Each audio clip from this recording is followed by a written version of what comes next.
तो ये जो बाइक आप देख रहे हो इस वक्त हीरो की हंक बाइक है। इसमें हैंडल बार इसका ख़राब हो गया था। मैं हैंडल बार के बारे में कंप्लीट डिटेल वीडियो बनाने वाला हूँ, ये आपके साथ शेयर करने वाला हूँ। अगर किसी गाड़ी का हैंडल टेढ़ा है या हैंडल बैंड है या हैंडल की परेशानी हैंडल से रिलेटेड है, हैंडल बार से रिलेटेड है, तो इस वीडियो को देखिए, आपको सारी की सारी समस्याएं अपने आप समाधान में बदल जाएंगी। तो आप इस वीडियो को पूरा देखना। इस वीडियो को पूरा देखोगे तो सच बता रहा हूँ, आपकी गाड़ी में हैंडल को लेकर आपके मन में जो डाउट होते हैं ना, नई नई बाइकों के अंदर हैंडल चेंज कराने को लेकर बहुत सारे डाउट होते हैं, तो ये सारे के सारे क्लियर हो जाएंगे। तो पूरी वीडियो देखना, समझना, और वीडियो अच्छी लगे तो लाइक जरूर करना, ठीक है। तो इस वीडियो में आप देख रहे हो इस वक्त सामने हम इसमें हैंडल बार चेंज कर रहे हैं। मैं आपको कुछ ऐसी बातें बताऊंगा जो भी मैं आपके साथ शेयर कर रहा हूँ, और उसके बाद मैं कुछ ऐसी बातें बताऊंगा जो आपके बहुत काम आएंगी।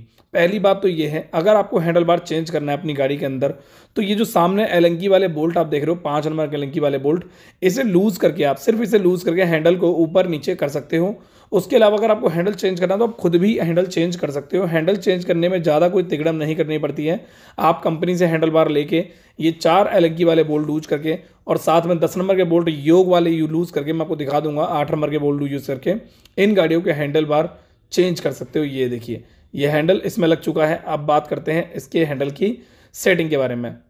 देखो, जैसे मान लो इसके अंदर अपने अभी हैंडल को टाइट कर दिया, सेट कर दिया, ठीक है, बट एक्चुअली में ये हैंडल प्रॉपर तरीके से भी सेट नहीं हुआ है। इसको प्रॉपर सेट करने के लिए हमें इसके नट बोल्टों को हल्का सा लूज रखना पड़ेगा, ताकि इसके हैंडल को हम ऊपर नीचे की तरफ सेटिंग बैठा सकें।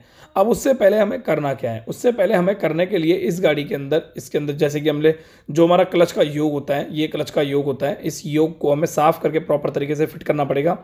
ध्यान रहे, अगर आप क्लच के योग को फिट कर रहे हो गाड़ी के अंदर, तो क्लच का योग अगर कुछ इस तरीके का है, जैसे कि इसके अंदर अलग से डिब्बी खुल जाती है, तो आप इस तरीके से खोल सकते हो। बट अगर आपको लगता है उसके क्लच योग जैसे हीरो का पैशन प्रो का है, डीलक्स का है या पल्सर गाड़ी का है, तो उसके क्लच के योग को आपको पहले ही अपनी गाड़ी में फिट करना पड़ेगा। यानी कि हैंडल को गाड़ी में अटैच करने से पहले ही आपको हैंडल के अंदर योग को अटैच करना पड़ेगा।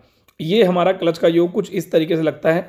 आप इसको एडजस्ट कर सकते हो, आगे भी कर सकते हो, पीछे भी कर सकते हो, अपने अकॉर्डिंग कर सकते हो, अपने कंफर्टेबल के अकॉर्डिंग, कुछ इस तरीके से, ठीक है। बस याद रहे, इसकी क्लच की केबल खींचनी नहीं चाहिए।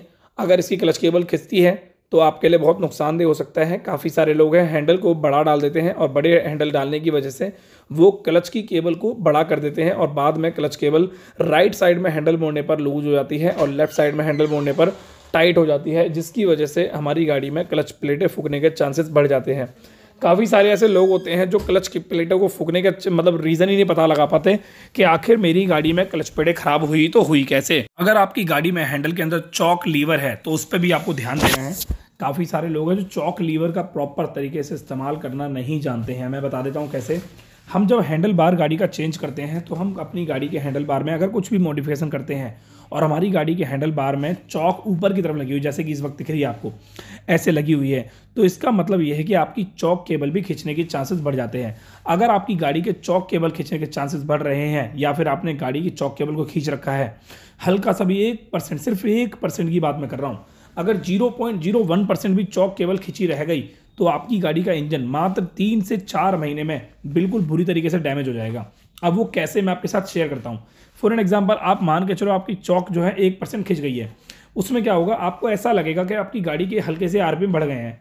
आप मैकेनिक के पास जाओगे, अगर मैकेनिक समझदार और अच्छा बहुत बढ़िया मैकेनिक होनहार हुआ तो वो समझ जाएगा। अगर बाई चांस वो आपने उसके बाद मैकेनिक के पास नहीं गई या फिर मैकेनिक कोई ढंग का आपको नहीं मिला, तो आपकी गाड़ी चौक में ही चलती रहेगी।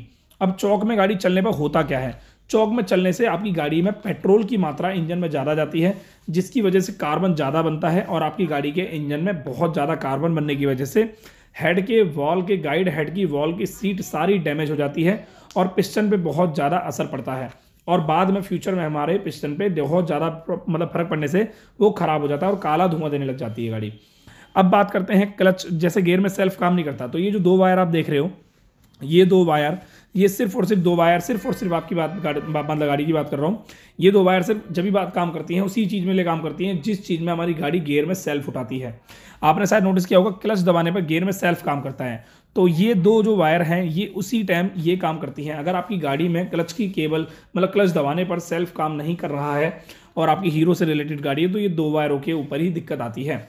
उसके अलावा अगर बात की जाए, जैसे कि हैंडल में कुछ ऐसी चीज़ें होती हैं जो काफ़ी सारे लोगों को नहीं पता होती है, जैसे कि मैंने आपको कुछ बातें बताई वो हैं, और उसके अलावा कुछ बातें और हैं जो मैं आपके साथ शेयर करना चाहता हूँ। पहली बात, अगर आप किसी कंट्रोल स्विच को फिट कर रहे हो गाड़ी में, जैसे मान लो आप किसी और दूसरी गाड़ी में फिट कर रहे हो कंट्रोल स्विच, तो उसके लिए भी हमारे हॉल जो है छेद वो नहीं मिल पाते और वो बहुत बार बार हिलने लगता है। तो मैं सबसे मुद्दे पे आता हूँ, उसके बाद आपसे बात करता हूँ। तो ये लग गया हमारा हैंडल प्रॉपर तरीके से। तो भाई इस वक्त आपने देखा इसका हैंडल चेंज किया है प्रॉपर तरीके से, जिसको बोलते हैं हैंडल बार। ये हंक है। आपके मन में काफ़ी सारे काफ़ी सारे डाउट आते हैं, कौन से यार हैंडल चेंज क्यों किया, हैंडल तो नया भी डालने की जरूरत ही नहीं थी, हैंडल सीधा हो जाता है। काफ़ी सारे मैकेनिक ऐसे तो जो हैंडल सीधा कर देते हैं और काफ़ी सारे ऐसे मैकेनिक होते हैं हैंडल सीधा नहीं कर पाते। बट मैं आपको छोटी सी चीज़ क्लियर कर देता हूँ, हैंडल सीधा हो जाता है पर हैंडल कभी 0-0 नहीं हो पाता है। अगर आपको हैंडल 0-0 करना है तो उसके लिए आप हैंडल नया ही डालो तो ही ज़्यादा बेस्ट है, उसके अलावा और कोई तरीका नहीं है। अगर आपकी गाड़ी का हैंडल हल्का सा उठ गया है तो आप डाउन कर सकते हो, अगर आपकी गाड़ी का हैंडल हल्का सा नीचे हो गया तो आप उठा सकते हो। अगर आपकी गाड़ी का हैंडल ऐसे हो गया है या ऐसे हो गया है या ऐसे करके ऐंठ से नाच सा गया, नागिन बन गया है, तो आप उसे सीधा नहीं कर सकते हो, क्योंकि हैंडल की शेप ऐसे करके ऐसे होती है। अगर वो ऐसे हो गया तो ऐसे हो सकता है, ऐसे हो गया तो ऐसे हो सकता है, बट अगर वो ऐसे हो गया तो ऐसे करने में ऐंठ जाता है, वो एकदम ऐंठ जाता है, तो वो प्रॉपर तरीके से 0-0 नहीं हो पाता है। उसके अलावा अलग अलग गाड़ी के हैंडल बार अलग अलग उसके आते हैं, पैसों के आते हैं। अगर बात की जाए हैंडल की सेटिंग की, तो ये जो गाड़ी की हैंडल की सेटिंग है ये एकदम देखो, मैं जैसे मान के चलो ये गाड़ी में चला रहा हूँ, ठीक है, आप समझना बारीकी से। अब जैसे मान लो मैं ये गाड़ी चला रहा हूँ, अगर मैं कोई स्ट्रेट में जिम वाला बंदा हूँ, बहुत ज़्यादा मेरे को एकदम ये डोला सोला है, तो मुझे क्या करना पड़ेगा, मुझे स्ट्रेट चाहिए होगा एकदम ऐसे, क्योंकि मेरी कमर हमेशा सीधे रहती है ऐसे करके एकदम, ठीक है, इस तरीके से। अगर मान लो मैं नहीं हूँ, मैं थोड़ा सा मेरे को डाउन टाइप का चाहिए, तो मेरे को फिर ऐसा चाहिए होगा इस तरीके से। उसके लिए मुझे क्या करना पड़ेगा, उसके लिए मुझे हैंडल हल्का सा डाउन करना पड़ेगा, और अगर ऊपर चाहिए तो मुझे हल्का सा ऊपर उठाना पड़ेगा, ठीक है। हल्का सा ऊपर उठा देंगे तो उससे गाड़ी का हैंडल इस तरीके से हो जाएगा, और हल्का सा डाउन कर देंगे तो उससे गाड़ी का हैंडल ऐसे हो जाएगा। एक क्रूज वाला फील आएगा गाड़ी के अंदर। हैंडल को ऊपर नीचे करके सेटिंग कर सकते हैं, पर हैंडल को बड़ा छोटा करने से गाड़ी की सेटिंग और ख़राब होती है, उसकी सेटिंग बेकार होती है, सही नहीं होती है। काफ़ी सारे लोग हैं जो हैंडल की सेटिंग को करने के लिए, बढ़िया करने के लिए वो हैंडल को बड़ा कर देते हैं। अब मैं बता देता हूँ, ऐसा करने से आपकी गाड़ी में वो साइड में टच होती है चीज़ें। जैसे मान लो चला रहे हैं और एकदम से कोई आया टच हो गई तो हमारी यहाँ से छिल जाता है, या फिर एक ये हैंडल वेट हट जाता है। उसके अलावा कभी भी गाड़ी के हैंडल में मॉडिफिकेशन आपको करना है तो चाइनीज़ हैंडल कभी भी मत लगाना अपनी गाड़ी के अंदर। चाइनीज़ हैंडल कौन सा होता है मैं आपको बता देता हूँ। काफ़ी सारे ऐसे सस्ते मॉडिफिकेशन होते हैं जिसमें सस्ते यूट्यूबर आपको बताते हैं कि भाई ये हैंडल डलवा लो ये हो जाएगा, वो हैंडल डलवा लो ये हो जाएगा। तो वो 3 पीस में जो हैंडल आता है ना, जिसकी फोटो इस वक्त अभी आपको आ रही होगी स्क्रीन पर, ऐसे हैंडल बिल्कुल भी गाड़ी में कामयाब नहीं होते हैं। जैसे ही हल्का सा झटका आता है या फिर किसी रफ राइडिंग पे आप जाते हो तो आपकी गाड़ी का हैंडल या तो लूज हो जाएगा या वो बैंड पाइप की तरह एकदम बिल्कुल टेढ़े हो जाएंगे, पर आपकी गाड़ी में वो कभी कामयाब नहीं हो पाते हैं। क्वालिटी बहुत बढ़िया भी आती है, मैं मानता हूं, पर क्वालिटी डिपेंड करती है आपके खर्च के ऊपर। अगर आपका जेब खर्च अच्छा है तो आप क्वालिटी को ऐसे कर सकते हो, पर आपका जेब खर्च कम है तो आप क्वालिटी में कंप्रोमाइज़ करोगे ही करोगे। और ज़्यादातर क्वालिटियाँ डाउन ही आती है इन चाइनीज़ हैंडलों में। अगर आप महंगे में जाओगे तो 3,500 तक के भी हैंडल आते हैं। अगर आप सस्ते में जाओगे तो 500 550 के भी हैंडल आ जाते हैं। तो ये चीज़ अगर बात की जाए इस हैंडल को कंपेयर करके उस हैंडल से, तो इस हैंडल में और इस हैंडल में जमीन आसमान का फर्क है। अब मैं ये आपसे कमेंट करके पूछना चाहूँगा, क्वेश्चन करके पूछना चाहूँगा आंसर का, कि क्या आप क्या रेफर करते हो, आप क्या रेफर करते हो कि ये वाला हैंडल सही है या ये वाला हैंडल सही है? दोनों में से हैंडल कौन से सही हैं मुझे आप कमेंट करके जरूर बताना, ताकि मुझे पता रहे कि मैं जो बोल रहा हूँ वो आपके फ़ायदे के लिए है नहीं है। अगर आपको हैंडल चेंज कराना है तो गाड़ी का हैंडल चेंज कराने के लिए, मॉडिफाई कराने के लिए आप क्या कर सकते हो ये भी मैं आपको बता देता हूँ। मान लो आपके पास एक स्प्लेंडर गाड़ी है, आप उसमें पल्सर गाड़ी का हैंडल डलवा सकते हो। पल्सर का कौन सा वाला हैंडल? पल्सर का इस टाइप का हैंडल, पल्सर का इस टाइप का हैंडल नहीं बोल रहा मैं आपको। ये जो पल्सर गाड़ियाँ होती है ना UG3 वाली, इस टाइप का हैंडल नहीं बोल रहा मैं, ये कैमरे में दिखाई नहीं दे रही होगी। 3 पीस वाला हैंडल आप मत डलवाना, स्प्लेंडर में डलेगा ही नहीं, और डलेगा भी तो बहुत ज़्यादा दिक्कत है आपको सामना करनी पड़े, जुगाड़ कहलाएगा। हैंडल में कभी जुगाड़ कामयाब नहीं होता है। उसके अलावा ऐसा वाला जो पुरानी वाली पल्सर थी उसका हैंडल आप स्प्लेंडर में डाल सकते हो, कोई दिक्कत नहीं आएगी।